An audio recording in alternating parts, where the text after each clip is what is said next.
So, what's up sa inyo mga ate at kuya? Ako nga pala si Kuya Len at nagbabalik tayong muli dito sa Grow a Garden. So, ngayong araw mga ate at kuya ay tuturuan ko kayo ng basic infos about dito sa wishing well, kung paano kayo makakuha ng madaming fairy points and kung paano nyo mamamax out ng mabilisan itong fairy upgrade. So, hindi pa max out yung akin kasi kulang ako ng seeds. Okay, so mamaya explain ko naman sa inyo. Pero, umpisahan muna natin ito sa mga pa-washout.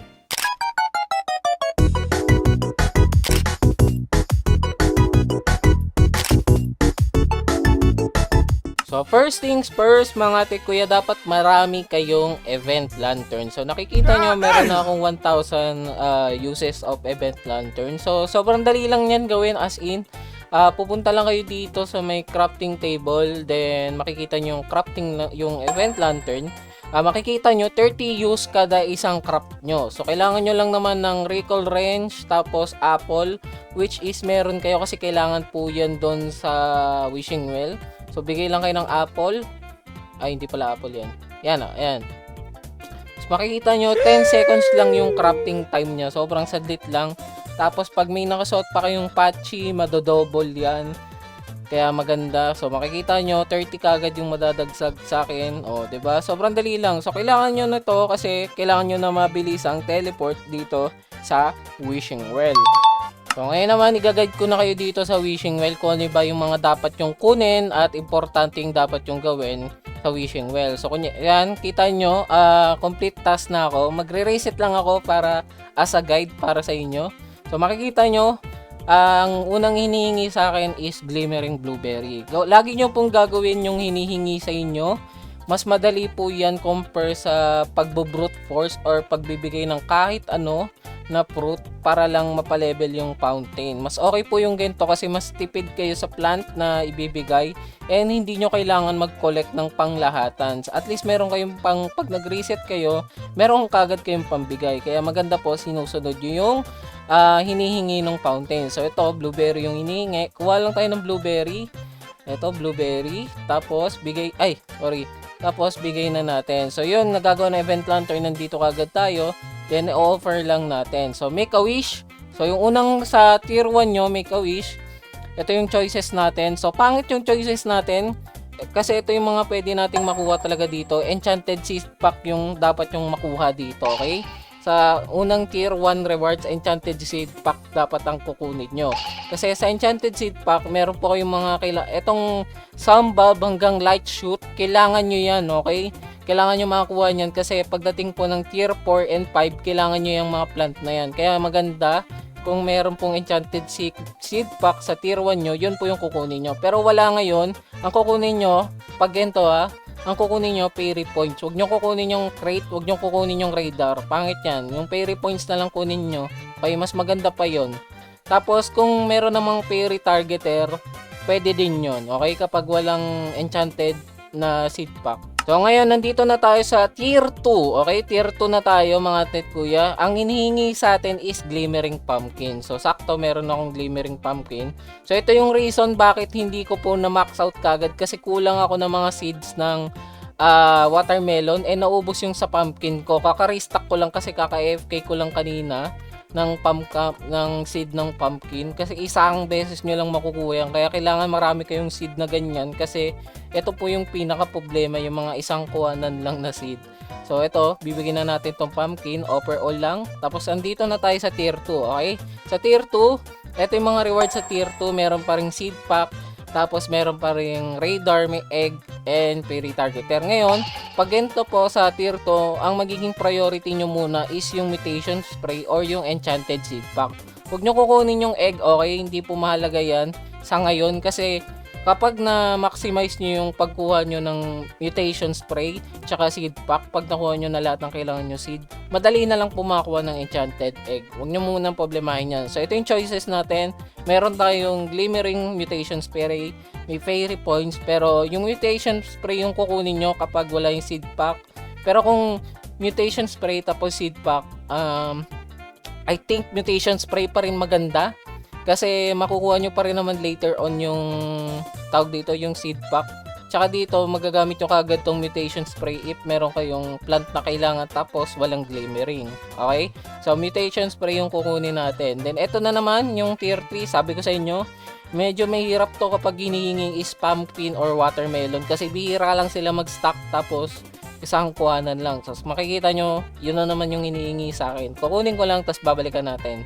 So, ito, meron na tayong pumpkin and bamboo. So, pag ganyan, offer all plants nyo lang, okay, para mabilisan. So, ito na yung tier 3 natin. Okay, ito yung mga rewards sa tier 3. Meron na tayong mutation spray na times 3, okay? Yung seed pack times 1 pa rin. Yung enchanted egg times 1, pangit. Yung fairy targeter times 3 na siya. So, maganda na. Tapos, may chance na kayo makakuha ng pet shard glimmering. Maganda yan. If meron kayong glimmering sprite or any pet na ginagamit nyo sa garden nyo, pwede nyo na lang lagyan sila ng glimmering para sila na yung magbibigay ng glimmering kapag walang fairy event, no? So, pag ganito, maganda pa rin talaga yung mutation spray kasi times 3 na yung binibigay. Yung enchanted seed pack is isa pa rin. So, mamaya sa tier 5 nyo maganda pwede kunin yan. O kaya tier 4 kasi medyo nadagdagan na yung amount niya, okay? Pero dito makikita nyo, tatlo kasi yung mutation spray. So, maganda siya. So, dito sa choices natin, walang maganda, okay? Yung enchanted egg, pangit. Huwag nyo kukunin muna yan. Enchanted crate, okay lang. Pero yung fairy points, ang fairy points na makuha natin is 750 na. So, kukunin na lang natin to kasi wala nang ibang choices na maganda. Pwede naman kunin yung enchanted egg kung gusto nyo. Pero ako, ang marirecommend ko fairy points para pangdagdag nyo ng reset mamaya, okay? Kailangan nyo kasi i-reset to, okay? So, fairy points, 750. And yung next na kailangan natin is mango and pepper. So, kukunin ko lang ulit yan. And babalikan ko kayo.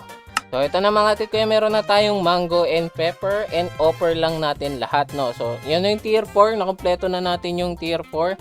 Tapos, magme-make a wish na tayo. So, makikita nyo, medyo maganda na yung mga pinagpipilian nating reward dito. And kung titignan natin yung loot pool, dalawa na po yung seed pack na makukuha nyo pag pinili nyo to. And 5 naman yung mutation spray. So, dito okay lang kahit kunin nyo na yung enchanted seed pack. Kasi meron naman kayo nakuha yung mutation spray sa mga last tier, diba? Sabi ko sa inyo, kunin nyo yung mutation spray kapag walang enchanted seed pack. So, kunin na natin tong enchanted seed pack kasi kailangan nyo nga makompleta yung tatlo. Kailangan nyo makompletong sunbob, glowthorn, tsaka light shoot. Kailangan nyo talaga makuha yan. So, kapag di nyo yan nakuha, mahihirapan kayo sa susunod na reset. Baka kasi lumabas sa option nyo yun. So, kunin nyo na lang to para at least meron kayo pang kuha. So, ito na yung last, yung tier 5. O, yan o, makikita nyo. May light shoot na hinihingi. Kaya kailangan nyo ng enchanted seed pack. Okay? So, meron akong 12. Ewan ko kung gaano ka-rare pag makuha tong light shoot. Tignan natin. So, sunbob makuha kagad kasi uncommon lang. Tignan natin. Sunbob ulit. Light shoot. So, rare pala yung light shoot. So, madali lang siya makuha. 20% ata yung light shoot. So, makuha nyo yan. Sana swertehin lang talaga kayo makakuha. Maganda talaga kung may alt kayo. No? Makakatulong yun sa inyo. Magtatanim siya and kukunin niya rin yung puro enchanted seed pack lang para in case na kailangan nyo. So, nakikita nyo, hindi naman kailangan ng glimmering yung mga plant na makukuha nyo dyan sa enchanted seed pack. Okay lang kahit wala pong glimmering yung mga yun, kaya wala kayong problema. Ang mahalagang may glimmering is yung mga nabibili natin sa seed shop. So, makikita nyo, Romanesco, Elder Strawberry. Okay, kukunin ko lang yan, then babalikan ko kayo. Mga ate ko, yan nakuha ko ng lahat. Another thing na pwede ko recommend sa inyo, okay? Kapag magtatanim kayo ng mga prismatic, make sure lahat ng may tigi-isang bunga is damihan nyo or i-maximize nyo yung tanim. Katulad ng Romanesco, lahat ng seed itanim nyo, lahat ng ember itanim nyo, lahat ng burning bud itanim nyo. Kasi yung mga yan mga ate kuya, matatagal tumubo yung bunga niyan, tas iisa lang.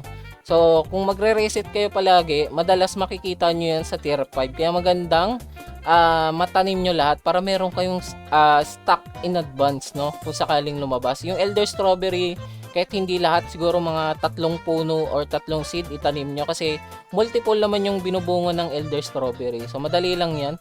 Tapos, i-offer nyo lang lahat. Ito na, tier 5 na tayo. Tapos na, di ba? Sobrang dali lang yung tier 5. Tapos ang gagawin lang natin, pwede tayo mamili dito. So may mga bagong choices tayo dito, tulad ng Aurora Vine. And makikita nyo, wala nang dito, tawag dito yung spray. Kasi natanggal na siya. Tapos tigta tatlo na yung enchanted seed pack and enchanted egg. So dito nyo igagrind yung enchanted egg kapag kompleto na kayo sa mga spray, kompleto na kayo sa seed. So pwede nyo na piliin yan.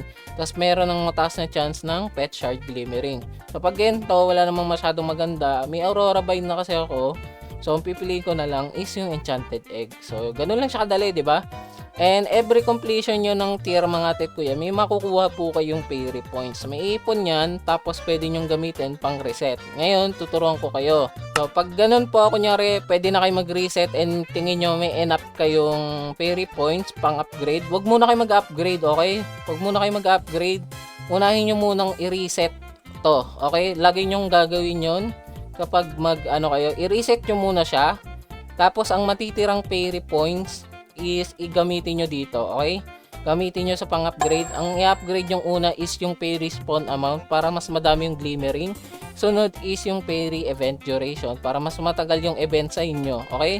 Ganun po yung pagkakasunod-sunod. Fairy spawn amount, tapos fairy duration, tapos pwede nyo nang isunod yung roaming fairy. So, explain ko din yung roaming fairy kung saan yan maganda, okay? So, kunyari, kulang kayo ng fairy points. Kunyari, 7,500 yung pang reset, 'di ba? Kinulang kayo ng sabihin natin 400 points, meron lang kayong 7,100 na fairy points. So ganito gagawin niyo mga kuya, yung mga roaming fairy tuwing fairy event, okay? Tuwing fairy event lang. Pag kinausap niyo yan, magbibigay po yan ng 200 na fairy points. So ito example, meron ditong fairy, okay? Kakausapin natin to. Tuwing fairy event lang to nagana. Pag fairy event, pag kinausap nyo to, magkakaroon kayo ng 200 fairy points. So nakita nyo, nadagdagan po ng 200 fairy points yung currency ko. So maganda yan kapag kulang kayo, kausapin nyo lang lahat. Pero pag hindi po fairy event, wala siyang binibigay na fairy points, okay?